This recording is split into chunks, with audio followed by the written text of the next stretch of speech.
Alsu, welcome. It's so wonderful to see you now.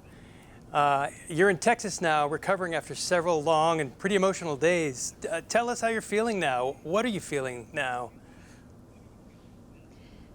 Thank you, Mike. I'm happy, I'm good, I'm finally in good hands. I'm getting basic professional medical care. I've been denied for months. I'm being treated as a human being, finally, again, after this 1 year of detention and horrible, horrible ordeal. Thank you, I'm good now. We've seen the videos of your arrival at Joint Base Andrews outside of Washington. You're welcomed by President Biden and Vice President Harris, and then, of course, your joyful reunion with Pavel and your two daughters. Honestly, it brought tears to my own eyes. Describe that moment, what that meant to you as a mother, a parent, a wife, being separated for more than a year, then stepping off the plane and seeing them and then rushing to hug them in person.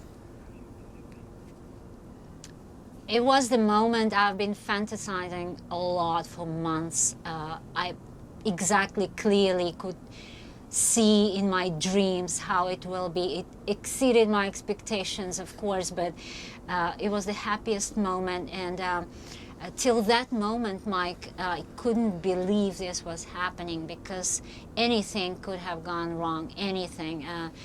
Because the procedure itself, I was kept, everything was kept in secret, what was going on. I didn't know who was taking me, where, when, and why. And after months of happening nothing in my investigation, and so this thing happened. So I really believed that this magic happened only when I hugged my husband and my children.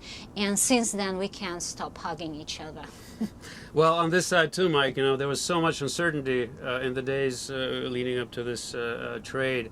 I stayed away from social media, from unconfirmed reports. Even going into the White House on Thursday morning, I obviously, especially when I saw the other families entering the White House, and we all hugged and congratulated each other. But I wasn't sure that it was happening that same day, and then it was in the Oval Office when President Biden announced it to us. And I still found it hard to believe, and it was many things came as a surprise on that day, and including the phone call that was made from the president's desk in the Oval Office. So we were so happy to finally hear Alsu's voice after so many months of no communication with Alsu. Also, your re-entry to the free world, to the United States, has included, if I'm not mistaken, enjoying avocados. Are there other things that you've been enjoying that perhaps you realized you've missed so much? Oh, that's that's a really funny. I didn't know I was being filmed when I was trying my first avocado. But Mike, it wasn't avocado I was craving in prison. Of course, it tastes amazing because we are in Texas. But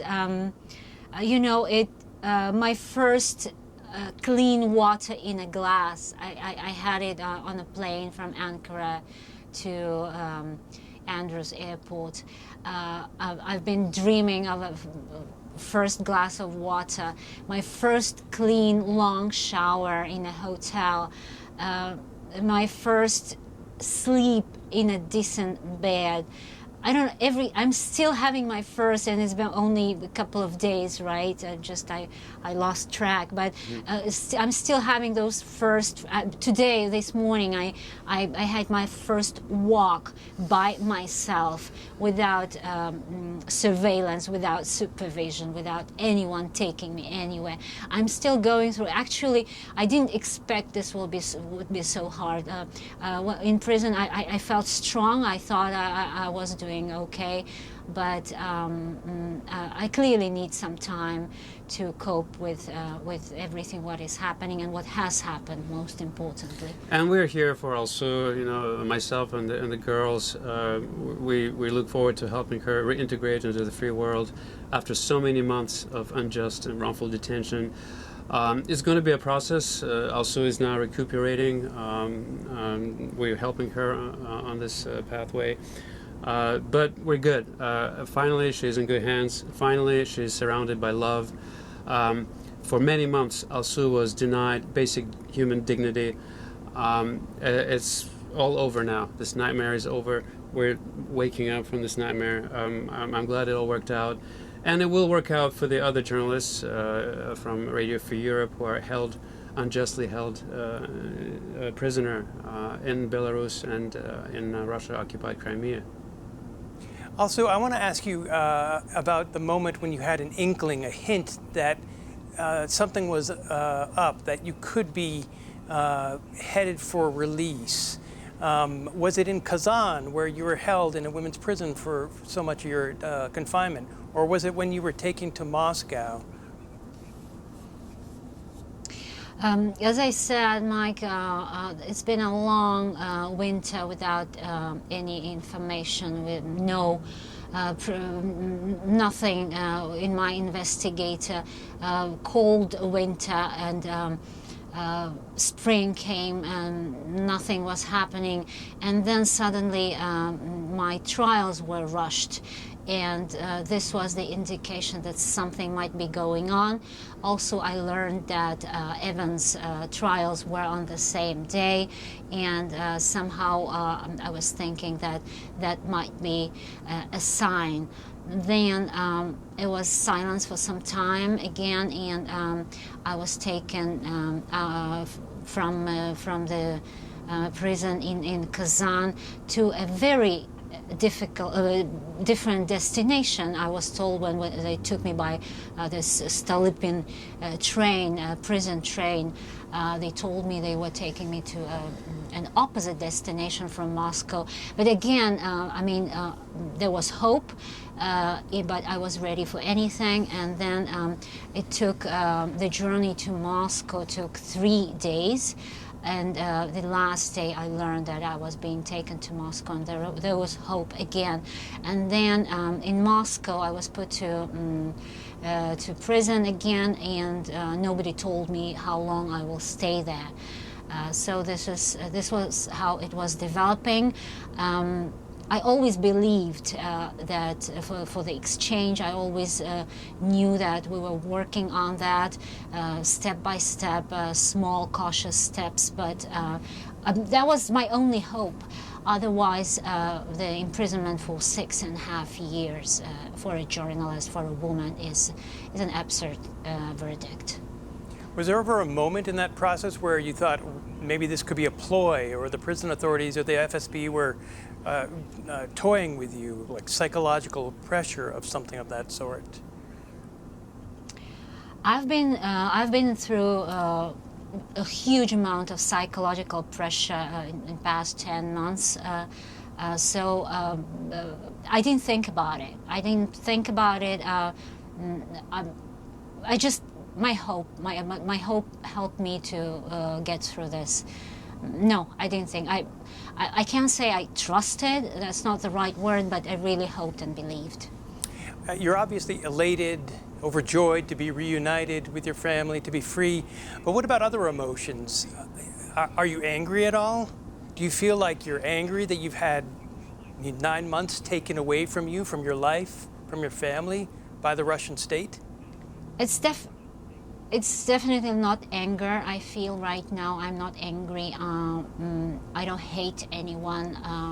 I feel sorry. I feel compassion that people had to do the job they did, those judges, investigators, officers, guards.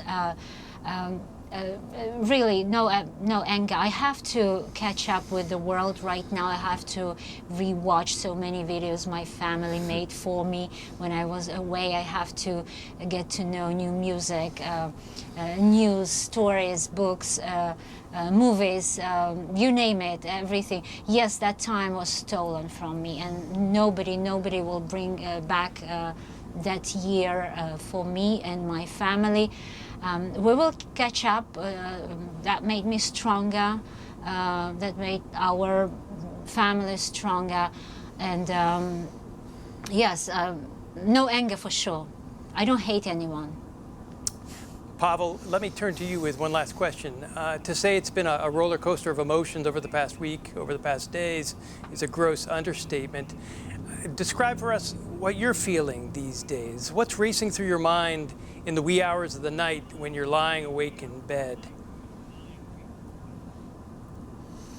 I now have to adjust to a new life without having to check social media or notes from, Alsu's lawyers or, first thing in the morning. So I feel, a huge relief, honestly.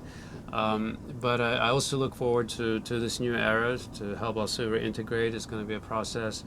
But it's been a very, emotional few days.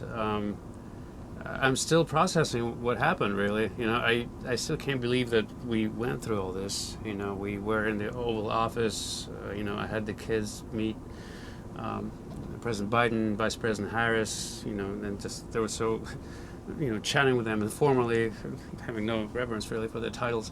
But, and then, President Biden gave us all a private tour of the White House. That was awesome. So I'm still processing what just happened. But more importantly, we're all happy. It's obviously it's an understatement to say that we're overjoyed to have Alsu back. Alsu did nothing wrong. She's not a criminal. The entire world knows that. She didn't deserve to be there. Our family did not deserve to go through this. No family needs to go through this kind of stuff, and especially the families of journalists. Journalism is not a crime. Alsu is not a criminal. I'm happy she's back. I'm happy to be back. I'm happy to be with my children now. I'll be a normal mom. I will be taking care of my family. I'm looking forward to it. We are solving basic problems like back to school things right now, and I really am looking forward to do that. Take some time to know what was happening around my case, and the more I know, the more I learn. It's incredible. It's like I can't thank enough all my advocacy group, the U.S. government, the members of Congress, the Committee to Protect Journalists, my colleagues at RFE, all press freedom groups. The information was so limited, information was getting to me was so limited. I had no idea about the scale of the campaign, what was going on around me and other journalists. Thank you so much. I appreciate it. I love it, and I will ask, and I will personally say thank you to everyone in each. Also has a lot of people to thank, and to the meet and greet. She doesn't even know how many people have worked on this, and on both sides of the Atlantic Ocean. But speaking of the kids, I owe a debt of gratitude to our children, because they've really become the best advocates, the best spokespeople for the Free Alsu cause. Not only did Alsu find them to have grown taller, but she found them also to be more mature, and themselves they are very aware about their own rights as Americans and as free human beings, really. Alsu, Pavel, thank you for your time. We look forward to seeing you here back in Prague soonest.